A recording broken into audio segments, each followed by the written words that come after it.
Lower control arms on a Honda Pilot can be pretty hard to line up. It'd be nice if you could just put the part in and then put the bolts in. The problem is there's tension on the bushings, so when you put them in, you've got to be able to twist and push these into place so the bolts will line up. To help twist everything into place, you can jack it up and lower it. That'll add some tension in different places.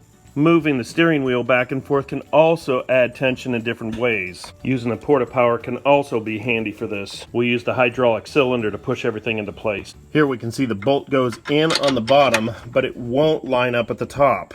Here we can see this portion needs to be pushed towards the center of the car. To give us a little space, we'll turn the wheel so we've got some room for the hydraulics. Spin the wheel around. This tire doesn't hold air because the wheel is completely broken. We may apply pressure from the rim because we're going to be throwing this rim away. We'll place the hydraulic cylinder in place, expand the hydraulic cylinder.